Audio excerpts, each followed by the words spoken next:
name is Rita Barberio, and my background is in social work. I have been working for over 12 years across children's and adult services, including leadership roles.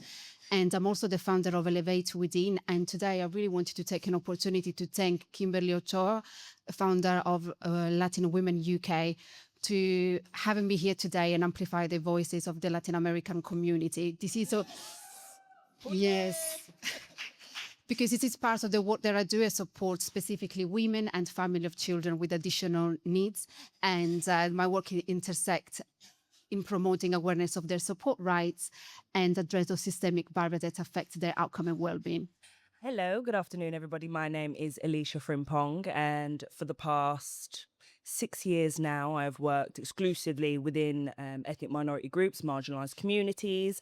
So I have a real sincere passion for sort of health equity, health inequalities, and how we really support people to uplift themselves and do better. Amazing. Thank you, Alicia. Come on. Round of applause for all our panelists.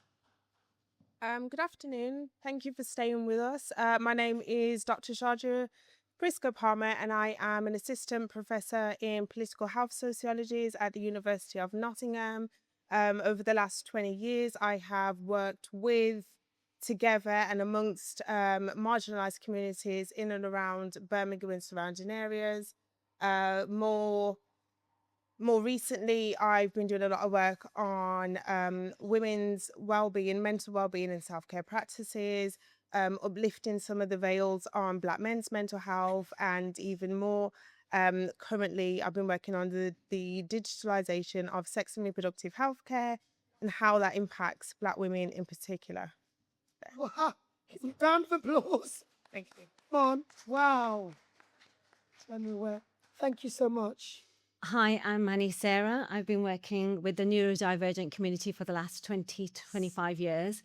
I'm here representing the community in terms of culture and taboo.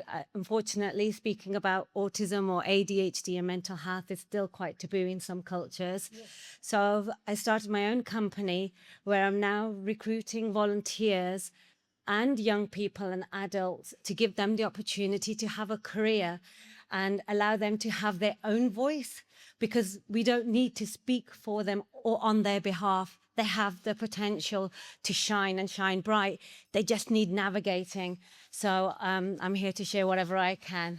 Thank you. Thank you so much. Thank you so much. What an amazing panel. We are in for a treat. Over to you, Shalina's up to you, babes. Well, thank you, Tanya. Thank you so much.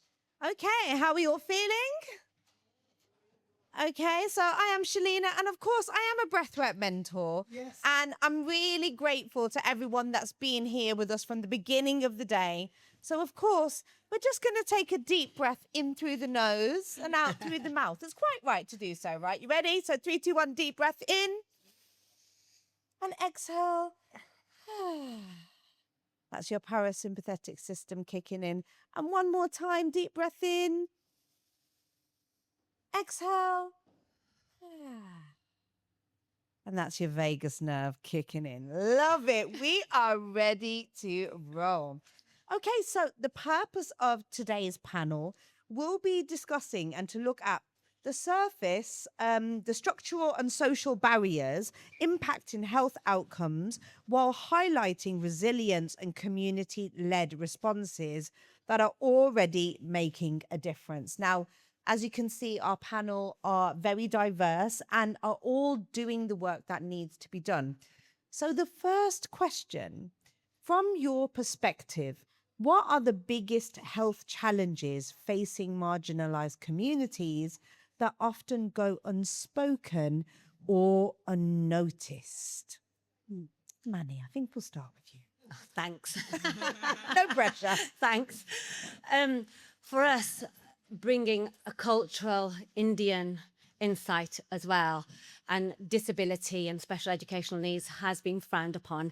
And one of the biggest things that is a disadvantage is mothers have always, and it's really interesting that, you know, the poems that were spoken about were about mothers and how mothers get the blame. And we've had so many in the community with very backward thinking about why their child has been born with a disability. Okay, physical disabilities you can see, but when you have an invisible disability, when it's neurodiverse, it's even harder. So what we've found is the barriers that have been faced in our communities, it's not even, these are business people. These are educated professionals who are paying thousands and thousands of pounds for a cure for autism, for a cure for dyslexia, dyspraxia, these things that you can't see, and ADHD. So now we're trying to really have those conversations that it's okay to have that, whether you have a label or not. So we've found those barriers in the marginalized community, especially the cultural barriers. We're really trying to smash them and speak in our language and tell everybody that, okay, you do have a child with a disability. I'm actually, going through degrees at the moment with those same people that were written off. And one of the biggest things that we found is they've had things like, oh, you're broken, you can never be fixed. It's the narrative that you won't be able to dream, you won't be able to become an engineer or a nurse or a teacher. Why not? So when I sit with them and say, what's your dream? They said, it ain't gonna happen. It's that voice, and that gets amplified. And that's what we're trying to demystify now and say, look, you can be you can be unique, but we work through those barriers. Yeah. Wow. Amazing. And I can imagine that really what we're doing is we're going through an era where we're transforming the lens and the identity of someone who's neurodiverse. Does anyone want to add to that? Yes. Thanks, Shalina. I think when I first heard that question, the first thing I thought is kind of which health condition potentially is kind of, more significant than one. It kind of needs more attention. And then just kind of thinking it through, it isn't about kind of pitting health conditions against one another and so on and so forth, but it is around, and this is following for what you've said, about having the access to appropriate, informed information, not just the services, but the information attached to those services as well. And then also understanding that when we do talk about marginalized communities, very often, and I think this is where kind of the media and the hype around kind of different trigger words or funding words come into play, where you hear marginalized, you hear kind of black and brown people, but actually you forget that marginalized is anybody who has had some type of barrier or resistance against them, whether that be because of language, whether that be because of culture, whether that be because of gender, depending on what circumstances you're talking about. So one is opening up our minds to understand when we talk about marginalized, it isn't just black people, or it isn't just about brown people. It could be such an array of individuals. It could be the deaf community, for example. It could be undocumented migrants. These are marginalized communities. And then the other thing that that came to play when I was thinking was about the accuracy of the information that they are receiving once this information is put there. And so I say that because, we can argue that there's many services around, there's leaflets of the internet, there's NHS app, for example. But if nobody, one, teaches you that that exists, or how to use the app, or the information coming through is not appropriate, then the information you're receiving is not accurate.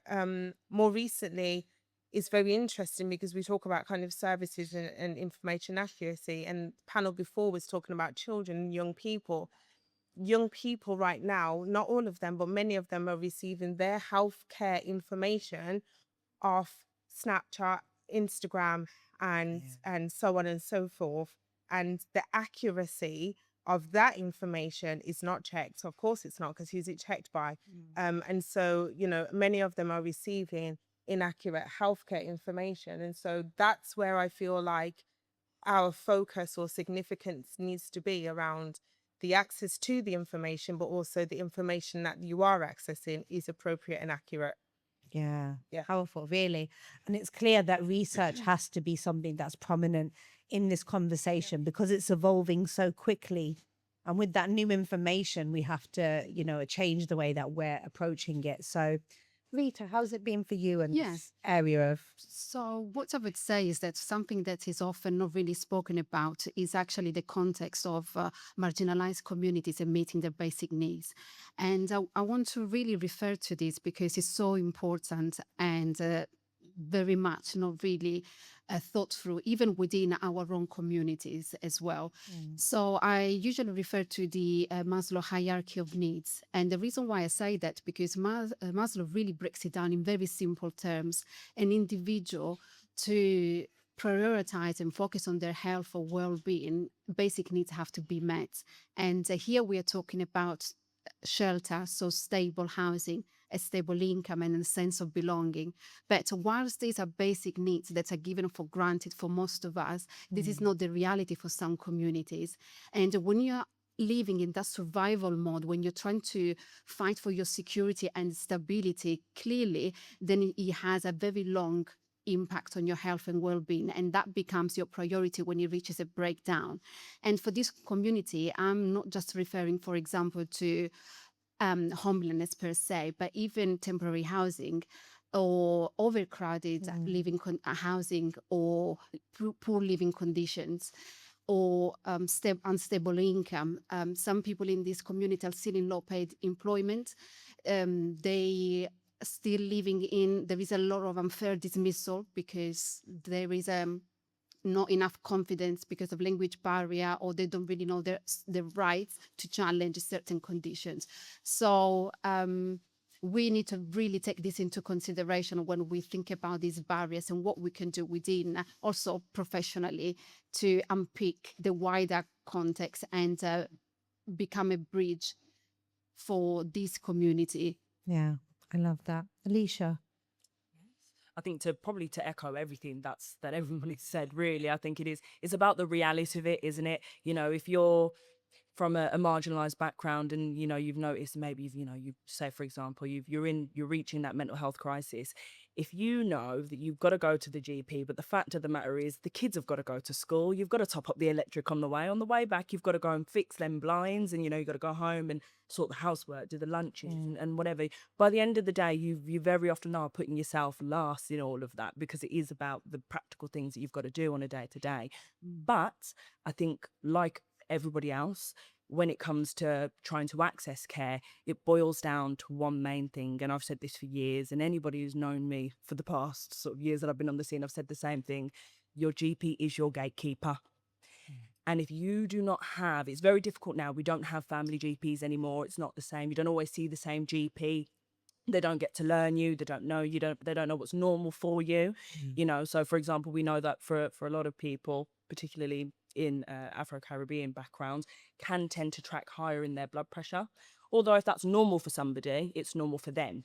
But if you're not seeing the same GP every time over years, you see somebody new, straight away they're going to say, oh, you're in the realm of hypertension here. I think we've got to give you these blood thinners or what have you to slow you down. But in actual fact, there is probably a holistic approach that could then start to resolve some of those issues. So I think for me, largely within marginalised communities as well, not knowing if you don't have a fixed address, you can still register with your GP.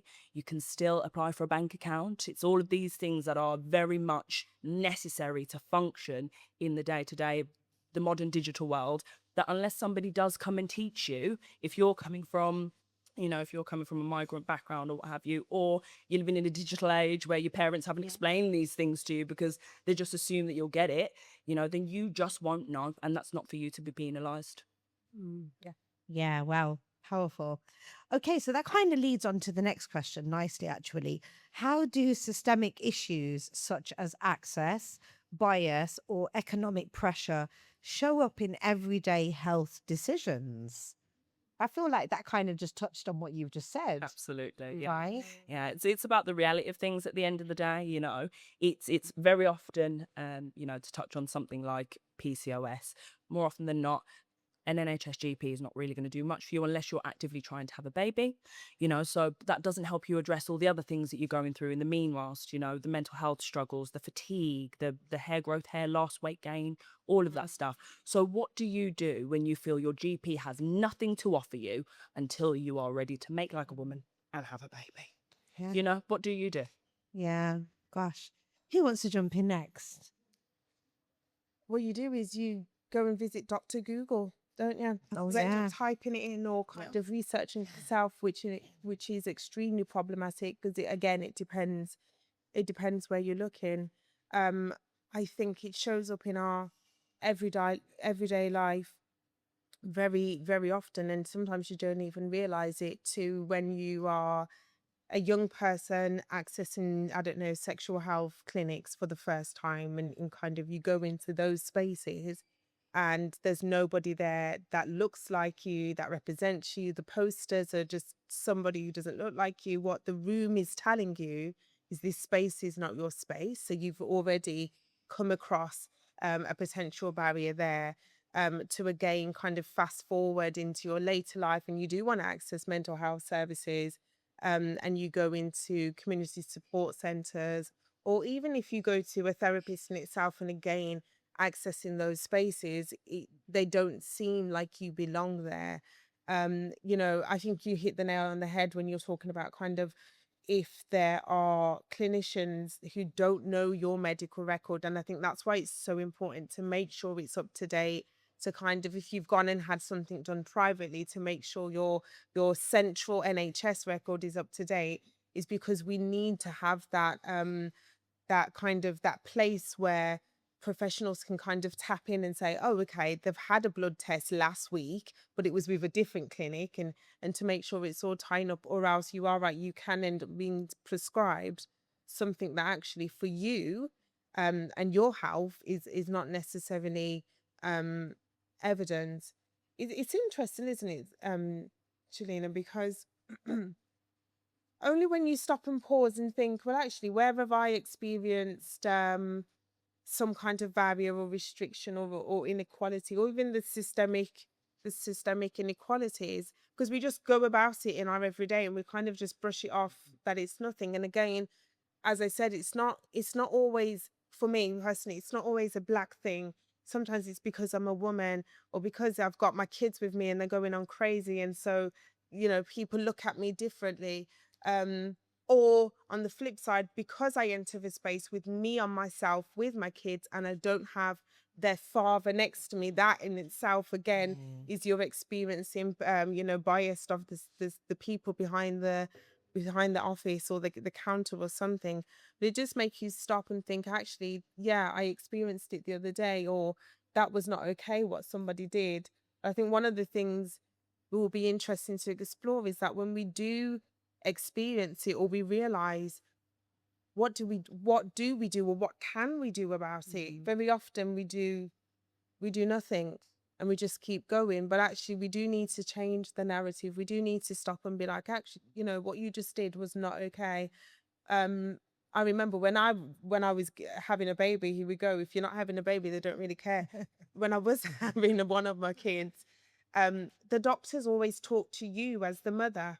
And my husband used to sit there and be like, why does nobody talk to me about the health of our unborn child? And he felt some type of way. And then one of the times he said something, and he was right to say something. And I understand why people direct it to me. It's my body, so on and so forth. But the unborn baby inside of me was ours. And he's as in love with his child as I am. And he's also as worried as I am. But it's very often it's circumstances like that where you don't realize, and when you do, what do you do about it anyway? Yeah. And I can't help but wonder if there is a mistrust that's been built because a lot of people are turning to things like Google for answers, and when you mentioned about holistic well-being, so yeah, I think in terms of bias, it's definitely out there. Anyone else, Manny? I think it's on different levels. You've got your individual barriers, and what comes out of an individual barrier, you burn out. As a woman, you're at the bottom of the list, and you're a mom, you're a professional, and so much is going on with life. And like you say, you just get on with it. Something happens. But now, being a voice of so many people, now when you see something, you have to speak. If you're in the GP, sadly, why do you have to say, do I need to put a complaint in before I get heard because my son's poorly? I know best. If you're in a school, the EHCP plan isn't coming through. Why do I have to appeal? Why do I get a tribunal involved? Why do I need to go to the MP? For God's sake, why do I have to scream and shout to be heard? And it's sad because a lot of people think, oh my God, not again, not another battle. And they lose the battle. And now I spoke to a parent yesterday who's going again to court, taking the school to court, and he says, I have to choose my battles. Do I really want to win the battle so I lose the war? I was like, oh my God, why? And they're so desperate. So, and another one in healthcare, and, again, miscarriages and, loss of babies. No one listens when we're talking about it in our culture. I can talk about it now, but when I lost, I was a number. I was a number for the hospital. I had nowhere to go. That was my first baby. I lost second baby. I lost. But why was I just a number? Why didn't anyone reach out? Why? Because of the color of my skin? Why? Because, it's another mother lost another baby. We become numbers and we become sadly devalued by that. And these are the barriers. Again, then we say, as an individual, as a family, as a community, it grows. But then why are we not supporting right at the ground level? And then obviously the policymakers haven't got a clue what's happening. Nobody talks to each other. And that's why groups and projects and people who have the same aim and vision come together and have a louder voice, I believe now, because they're all about the people. And they're not about the numbers and the tick box exercises and are we, being diverse and inclusive and got a policy in place. And I think those barriers collectively we can overcome, but have we got a long way to go? Yes. Yeah. Huge. Yeah, but we're having the conversations. Yeah, We've got the experts in the room. We've got different lenses, and I think that's definitely a step in the right direction. We're getting there. Rita, you must have so many different cases that you're dealing with on a day-to-day that deals with these kind of issues. Yes, so I believe that there are professionals that enter into their career with very good intentions and with a passion to support the community they serve. And we need to realize that they still work within a structure, a system where to manage that demands, performance sometimes takes over quality. And you mentioned earlier on the GP. And if you think about actually GP practices, they have 10 minutes to see their patients. So in that context where people do not speak the language or might have other insecurities, a barrier, then in that case, the loudest voice gets heard. The people that know the system, the processes you referred to earlier on, the HCP, if you have a child with additional needs within the social care system, then you know how to navigate those complex healthcare processes. But if you don't have that perspective, then you're missed within that big environments. So it's about creating those encouraging, because we do have tools. There are good intentions, like I mentioned before, within the health system, the social care system. And it's also about bringing the community together and involving them in the design of those policies. And particularly the Latin Women UK is a great advocate, because I'm not sure if you already heard, but the Latin community is not represented in the census, so it doesn't have an ethnicity. So there is a big argument about having that representation is so key, so crucial, particularly at policy maker level. Without having the representation of the community, then the designer of services are not going to be tailored around the need of our community. But also the information about health or social care is not going to reach that community because they're not represented. So the information do not touch them. Yeah. And I think that's what I'm seeing is really important, is that, we've got people like, obviously you're dealing with, neurodiversity, and, then you're dealing with Latin America, and we've got these different segments, but then it's relaying that information from bottom to the top, so that we can start to have a better healthcare system, so to speak. We'll get there eventually. Okay, so where do you see resilience and community-led solutions making the biggest difference? in the day-to-day, I think. It's in the everyday, isn't it? I think a lot of the times people are aware that, in terms of navigating systems and policymakers, decision-making tables, how do you get around them? It can be very difficult. So what do? We make do with what we have. We make what we have stretch. And we try to make it as fit for purpose as possible. You know what I mean? So I always say, down at where I'm based at the moment at the African Caribbean Community Initiative, we have got that multifunctional space. So when somebody is in crisis, all you've got to do is get to us. Everything else is in the building, whether that is an issue with, I don't know, say your landlord sent you an eviction notice, whether that is that you can't get hold of your medication, whether it is that the person that you're caring for has gone into hospital. If you're in crisis, the model that we have means you just need to get to us, whether that's by phone or physically, even if it's at the end of the day. If you know where you can go, you've got that network, lean on it, use it. It's what we have right now. And we are working across the community, across all the different sectors. We see it now. People with the right ideas, the right ideologies, they're coming together and they are allowing that to be almost, that speaker, that amplifier, to make sure that we're making it better for the people that live in our city and further. I love that. We need the optimism coming out of these conversations, really. And that's what I'm getting. Because I guess when you do get people coming through your doors, they're overwhelmed, and it's like, where do I go? Who do I speak to? Especially where we feel invisible as marginalized communities in different areas. So that is really important. So yes, anyone else? Like places of worship. Yeah. Everyone always talks about places of worship, and we talk about religion, and we talk about so many things. If we go to COVID, I always come back to COVID. People came together, different faiths came together. I say, as a Sikh, you can go to any Sikh temple and we'll feed you. We're feeders. We're Indians are feeders, and you find the churches are feeders, and Afro-Caribbean communities are feeders. The amount of people that came together on a ground level, COVID showed the compassion and love and selfless service that we had as a community. And it sends a shiver down my spine just thinking about it, because there was so much turmoil, but everyone leaned to faith and spirituality and coming together as a community. And it didn't matter who you were, any walk of life. And I think, again, I'm not, saying anything, but the policy makers and the people at the top who make these decisions have no clue what happens at the bottom. They have no clue about the people who put 22 hours a day, like you said about if they're homeless, what to do. And, there's a group on WhatsApp at the moment, community-based. Oh, we've just had a family flee. We've just had a house where they've got no furniture. The amount of people say, oh, we've got a bed, we've got a wardrobe, we've got this, we've got that. And it's like, oh my God. And it's from having nothing. By the end of the week, that family have clothing, they have food parcel, they have every bare necessity they need. They have milk for the babies.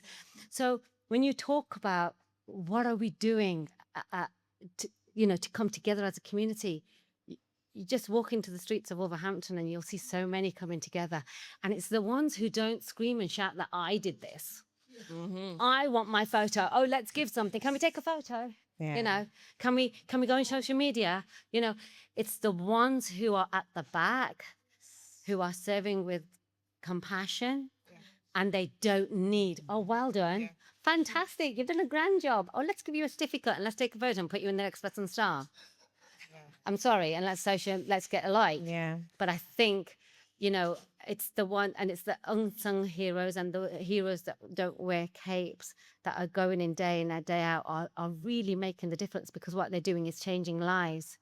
And there's one thing that you can't change the whole world, but you can change the world for one person.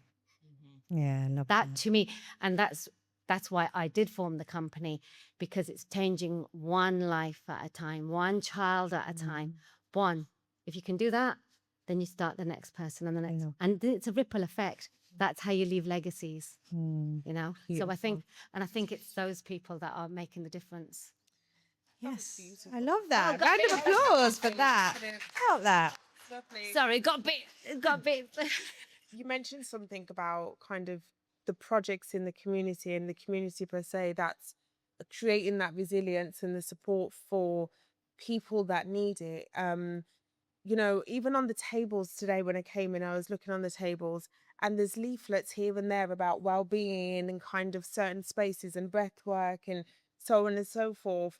These are the projects, these are the organizations that don't always have money behind them. A lot of it is voluntary, a lot of it is in addition to the full-time job or something like that, that are making that day-to-day difference to either one or many people. Even the organization that I belong to as well, which is the Lounge UK, we do we do just that as well, where we make a difference to just one lady, one at a time, again and again, and then together it starts to become a community, has made a difference and a change and so on and so forth.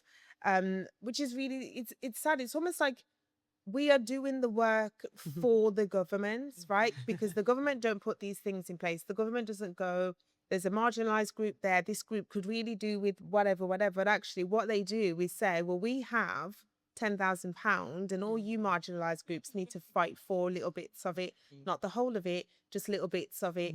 And that's what happens. And so even that, we have to create resilience around the entering in a competition for that and then getting rejected, but still providing the same service to the communities that we have been with very, very little resources. So so I think, where does that resilience lie? Where can we see it in our day to day within these smaller groups that you was talking about, the ones that don't get a big award and so on and so forth, making that difference.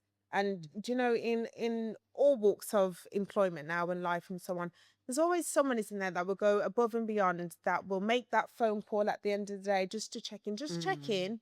You've got a bit of electric for this evening because we know it's going to be minus 6 degrees. That's not in your job description. That's not even in your overtime pay. But it's that compassion, that humanity, that makes the difference in what we're doing. And it's also hard. It's also hard because in doing that, you also need to protect and find that balance for yourself, and your family and your well-being and so on. And so, we still keep fighting that battle, don't we? Yeah. Absolutely. And I've been to one of your events and it was transformative for me. Oh, The conversations were so honest. And I think it was really good that, you allowed the women in that space to open up, because one thing that comes up is psychological safety. I think we're starting to lose that component in the healthcare system.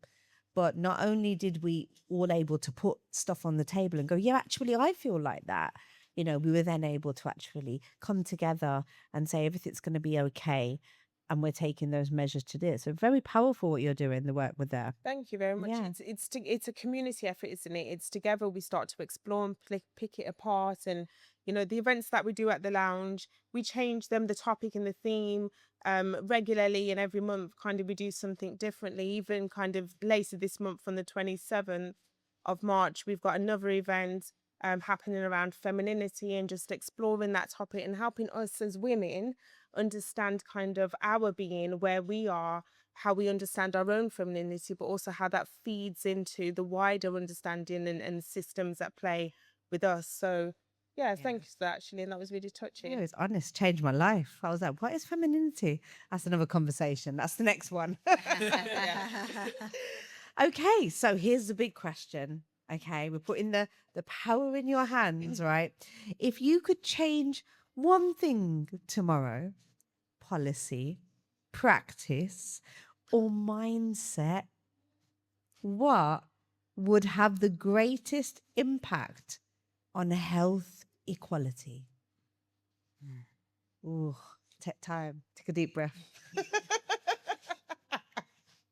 No pressure.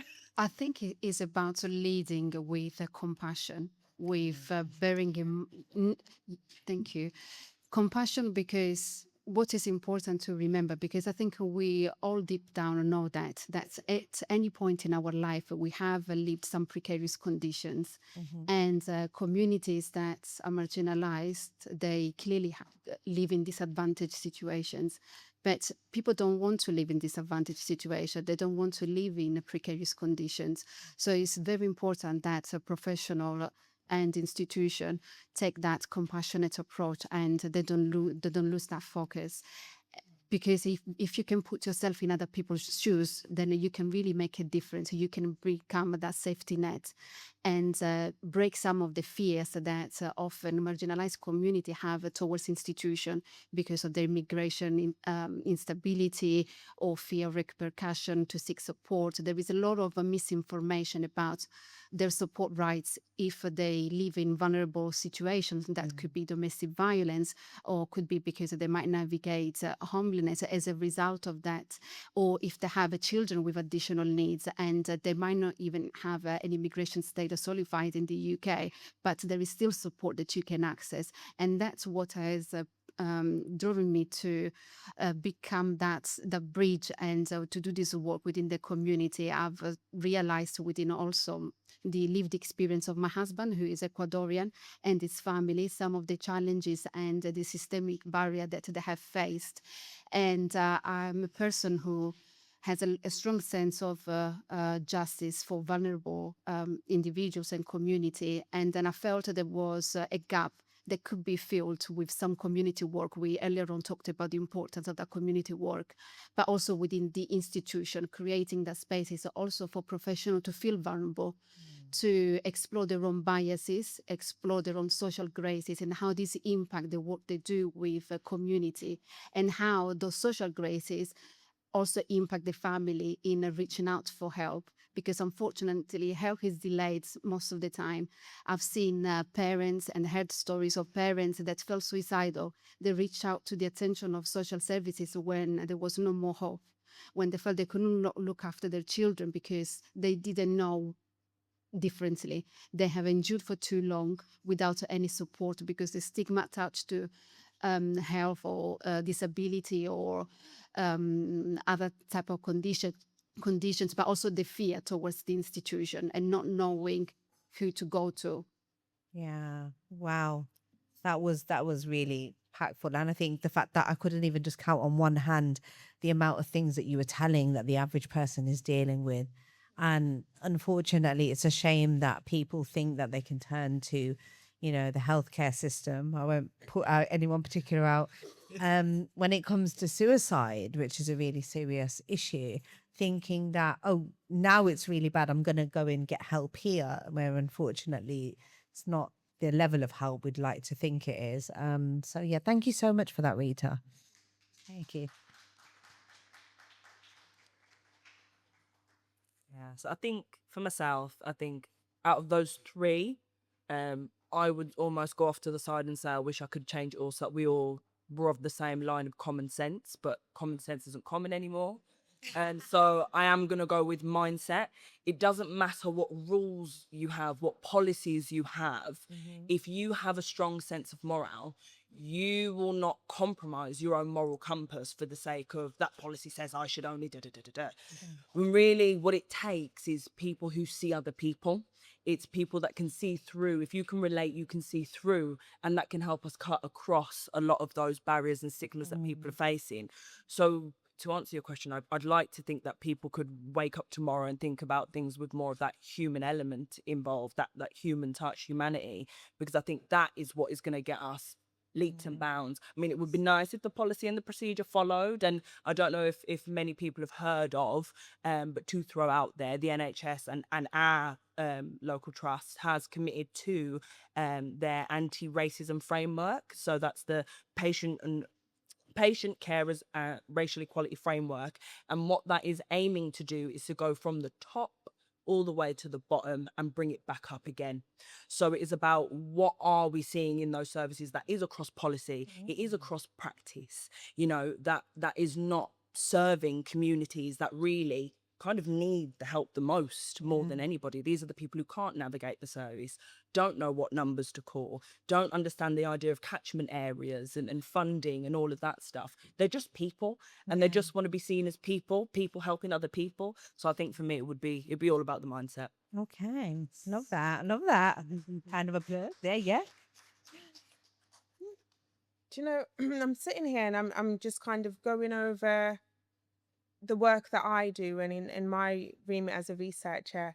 And even taking those three sections that you said, the policies that are made by the policymakers and the people that are kind of, the bigwigs that have money, very often that policy is driven and informed by the research. So the research gets done and we figure out there's a problem, there's a gap, blah, blah, blah, it needs fixing.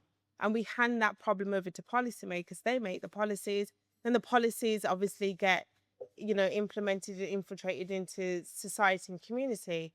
But what doesn't happen often at all is the community doesn't necessarily feed into those policies directly in any way, shape, or form. There's such a big detachment or misalignment between policy and community, or even research and community as well. And so if I could change something, or there's something that I would want to see changing, health inequalities and supporting marginalized communities a lot better, it'd be finding a way that bridges that gap between community and policy, that bridges that gap between even community and research. And, there's many of us doing it on a micro level, so kind of a foundational community level through certain projects and so on. And as I said, there's different organizations within the Midlands that are doing that work, but it doesn't necessarily filter up or filter down to the macro level, the bigwigs, where, we're talking about hundreds of thousands and millions get spent on policies and implementing NHS new legislative something, but the community that it's impacting has not been involved in that decision at all. So yeah, for me, it would be to be able to implement or kind of create some type of bridging between policy and community. I think that's really important. Yeah, very powerful. Yeah, thank you so much.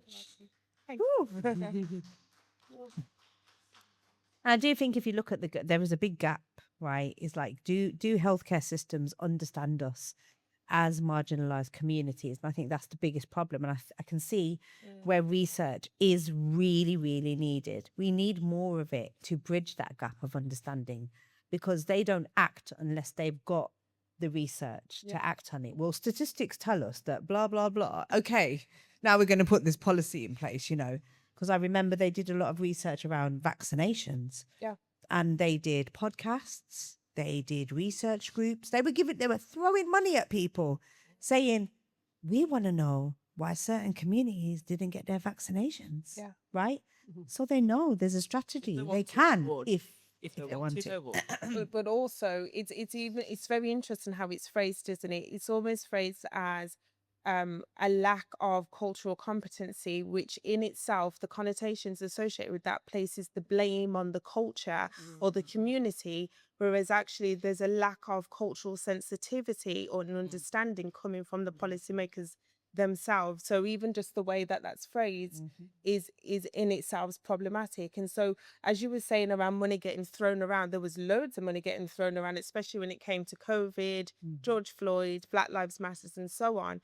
If you look now, especially in the funding world, a lot of that money, targeted money, has died right down because we've jumped onto the new exciting trend. And it happens quite regularly. You can see over kind of #MeToo, and then women and inequalities for women were the thing. Then we moved on and it was race, and now we've moved on again and it's something else. And so that again is also a problem where a lot of the support that does get put in place is very short-lived.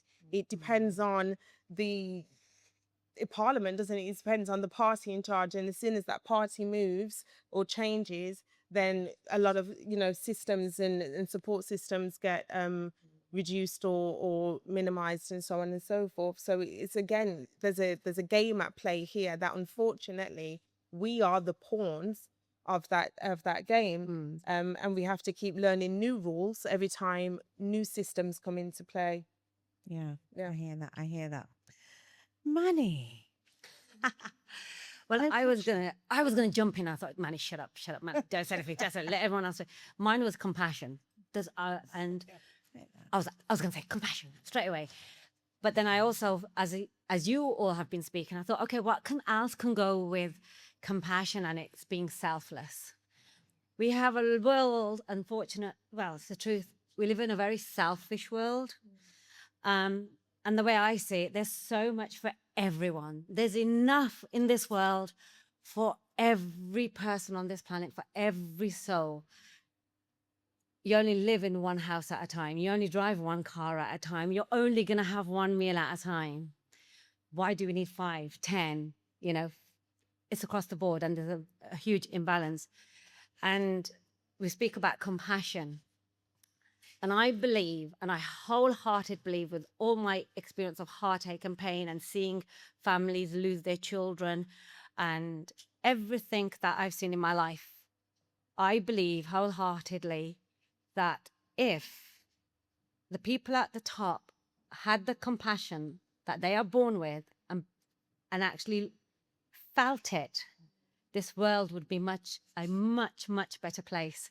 And I live with stories, and my students connect with me with stories, and is on Netflix. It's based on a true story, and it was called Angels. And it was a woman. I'm going to do it 2.5 hours in 2 minutes. So, I'll try.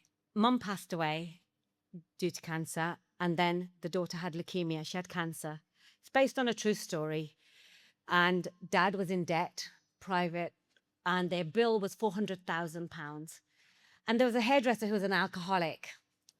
And she had her own battles. She had her own, devastation in her life. And it was just by chance that she heard something in the radio, and she went to the church, went to the funeral, and it clicked. She felt she had to do something. Those who have watched this movie, I was in tears. And the one scene that I remember is when the CEO of the hospital was sitting there, and it was private care, and she had and what? And it was barriers and barriers. And she was like, oh God, here she goes. They just want a freebie. And then she gave them 3 or 4 reasons, and then she went for the kill. You've said no to me, and she did her research. What if it was your 13-year-old daughter? What if it was her life we were talking about? It was her life you had to save. Would you not move heaven on earth for your child? Bang. She hit her heart. She hit her soul. Sorry, I get emotional because I've seen these parents firsthand. And when she took that letter to this father who's lost his wife, who was about to lose his daughter, who was going to lose the house that he lived in, was the only memory of his wife, working all the hours God sends. Sorry, it's really close to home. And she gave him that empty frame and that letter. And she goes, it's a film, but it's based on a true story. And it's based on my families that I see day in, day out. And she goes, here's the letter. And this is a grown man with tattoos. He works in roofing. And you could see the man in real life, how he must have just thanked God because he lost his faith, because he prayed and prayed and prayed for a cure for his wife, and she died. She passed away. And prayed and prayed, and he stopped believing in God. And God came knocking on his door, and she gave that piece of paper, and it was zero. £400,000 wiped clean. He went into that room and he broke down like a baby. Yeah. And I sat there crying because I've seen the impact it has on parents. And that was a drunken lady who was an alcoholic sent by God to save that man and his family. Sorry, I get really thinking, because these are the families that I see day in, day out, struggling. And then Australia, those parents who took their own life. I don't know if you saw that.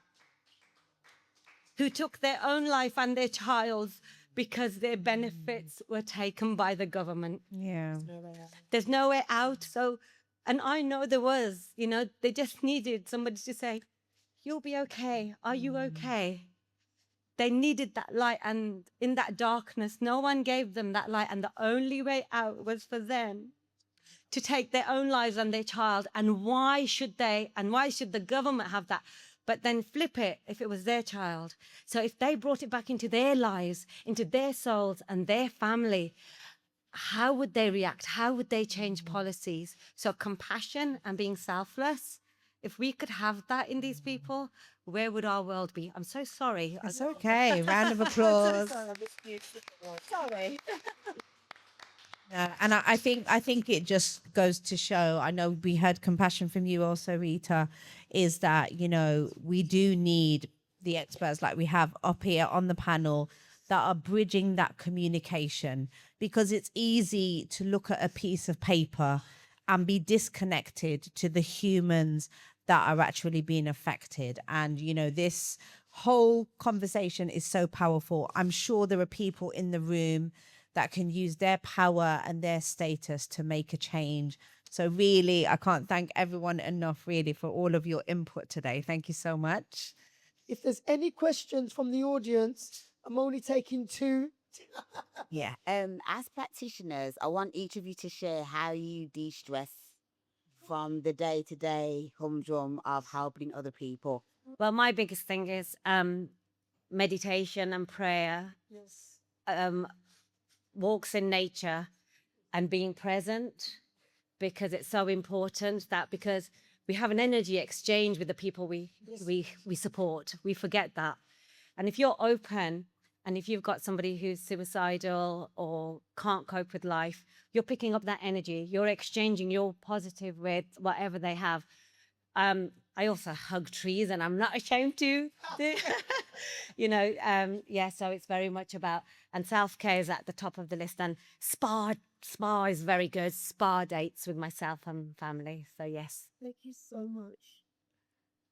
That was a really good question, because it catches me off. And I think it was in the panel before us, the session before us, someone was also talking about kind of finding that balance around helping others and supporting others, but then also looking after yourself. How do I de-stress or de-stress? So let's say not distress. That's completely different. I don't have a thing that I do to de-stress. And so then what happens is I cry a lot in the shower, because I've got 3 kids. I don't want them to hear me. And I find comfort and enjoy being around my girlfriends, my women friends. And I know you've heard me say it time and time again, but the lounge has done so much for me in regards to helping me find that inner peace and space. I'm getting there, and I try things like spas and get my nails done and so on and so forth. And it works for a little bit. And then, you know, actually I have to let people in to then support me to say, actually, Sharjah, why don't you just go to the shop, buy a bag of sweet and salted popcorn and some Galaxy cookie crumble, the big slab for £1.79. And then just put on the TV and binge. And you know what? I can do that, and I enjoy that. And I do feel fat afterwards, but that's okay. And I just be with myself. So I don't necessarily have to go out and walk or go to the spa. It just didn't work for me. But actually just being with me is just allows me, and it helps me to switch off. And then just watching something, I don't want to say silly on TV, but something that's not, But yeah, I'm not very good at it. Well, I think for myself, a lot of people who know me personally will refer to me as like Dr. Dolittle. I'm very much very in with the animals. That's one thing. Even in my job interviews, I mention my dogs. If anyone wants to talk dogs and animal behaviour, please do. It's a separate hat that I wear. But for me, just as you've said, whatever it is, it doesn't really matter as long as I take the time to do it with myself. Yeah. So I'm really big on, like, I don't pay to get my nails done. Don't look now because they're not done right now. I don't pay to go to the hairdressers. I don't pay to get my eyelashes done. I will purposefully sit and teach myself how I can do that. Because for me, it's when, we spend all day talking to people, dealing with people, that crisis comes in, that needs a response, that person's got no bed for tonight, what are we going to do? The council won't answer their phones. So by the time we finally fumble into our houses and come back to ourselves as individuals and what we've got to do as women, a lot of the time, and I'm going to apologise to my mum and my sister for this, you just don't want to talk. Just don't say a word to me. Let me go in, take my shoes off, and just have 20 minutes. So you might have the Galaxy cookie crumble. For me, it will be the full pint of Ben and Jerry's cookie dough. But it sweet me. It really does. So, and it works. Do you know what I mean? If I can come back from having some time with myself and feel like I'm ready to give to others again, you know, so it's true what they say, you cannot pour from an empty cup. Yes, thank you so much. I relate with what has been said. I mean, this job, you know, supporting vulnerable people is so unique because you're gonna always carry a level of worries. But what helps me is those 5 minutes where maybe I play some nice Latin music, and then it helps me get the energy and the vibe, and put a smile on my face. Or go for a dance. Yeah. Oh my goodness, I love that. I love to dance. Yeah. Are you? Come with me. Usually I'm up dancing. Okay, two things. So first of all, I want to discuss burnout. And the reason I think you mentioned burnout, somebody mentioned burnout, but it's interesting that we're using that term. But what I want to establish is when we use the term burnout, I know a lot of people that feel that now, but when they're on holiday, they're skiing and jumping around in all sorts of magic. Do you know what I mean? So what I'm saying to you is it's for people to really be able to differentiate between whether the burnout, is it the environment, is it where they are, is it the work, or do they need a holiday? So that's one thing. Second question is mainly for social work. So I want to know just with the work, because I work quite closely with a lot of social workers. For you, if I was to ask you, what do you need? What is it you need? Because what we're seeing is there is no link, or there isn't a clear link between the NHS, between local authority, that sort of thing, and what's going on the ground with social workers. So I'm asking you like a direct question so I can take this back. What do you need? What do you want? Regarding marginalized communities, particularly for the community I'm talking about today, the Latin American community, it's very important representation. Without clear representation about the needs of our community, that's when policies are never going to be aligned or tailored around the needs of the people in the community we serve. So having that representation is key for the work we do on an operational level. So all the work that the social workers do, the local governments or the councils have to have a clear data as to what the needs are. Therefore, the services can be designed accordingly and we can receive the resources. Did you burn out? Burnout. Okay, burnout. Mine's just quick. We had a housing association, and it was. I thought they wanted burnout training for their clients, but they didn't. They wanted staff training because the staff were burnt out. The care workers were burnt out. They said, Manny, we just need to know how to self-regulate and have strategies and techniques on how we can help our clients. We love our jobs, we're underpaid, we don't get paid overtime. So burnout is looking at what are the signs of burnout, and obviously this is the whole training aspect of it. And then it's your personal burnout. What's your limit? We all go over our limit because we love what we do. So it's identifying what burnout looks like to you as an individual, to you as a team, to you as a company as well. So again, you have to work on different levels, but I want to keep it short and sweet. But whoever wants to connect, we can connect. I'll give you my detail. I would say, so I deal with a lot of clients. The first thing I would say is that time is a commodity and you have to look at that. You have to do a time matrix. Ask yourself, where are you giving your time? You know, even scrolling, you know how much people are just on the phone scrolling. And, you know, if you were to really look at your life at the end of your life and say, how much times was you spending time sleeping? Was you scrolling? Was you spending time with your family? Like, you know, I think when you look at the value of time and you treat it as a commodity, then you won't hit burnout, because you have to learn how to put yourself first so you can be there and, you know, live this life in abundance. I'm the director of Latin Women UK. We help domestic violence women. And it's very important today, remember, it's Memorial Day for the human rights women, because we fight for rights.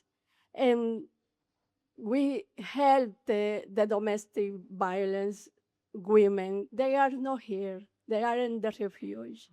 They are suffer, and their black war. and we are the life for them. So, what message you have to the women? I think for anyone who is personally experiencing that, whether actively or you know, in sort of in those sort of tranches of it, I think the one most important thing to realize, and as professionals for us to realize, is that nothing happens unless it is on that woman's time. Do you understand what I mean? If you are not ready, it will not happen. But there are support services out there. They will help to prepare you on a practical level, and that goes for wherever you are. You know, we have national organisations as well as sort of regional organisations as well that can do that support. But also it is, again, unfortunately, it's about those networks that you keep. A lot of women don't have access to good networks. If you have grown up in a, you know, a really deprived area, you may not have access to people who've got that expertise or got that knowledge or those navigation skills, but you can find them. Libraries are still real. They exist. You know, a lot of these pages now that are aimed at domestic violence will have quick exit buttons. So if you are looking at those websites, you can get out of them really quick. So there are things that are available, but ultimately it's about when it is on that woman's time, and how do we support those women, you know, to make sure that when they are ready to make those movements in whatever capacity it may be, maybe they need to flee, maybe they need therapy, whatever it is, it will all happen in their time. We cannot force that upon somebody, but it's when they're ready, it is for us to know how to wrap around them and go. Thank you so much. I'm going to end it there. Thank you. The panel, you have been amazing as usual.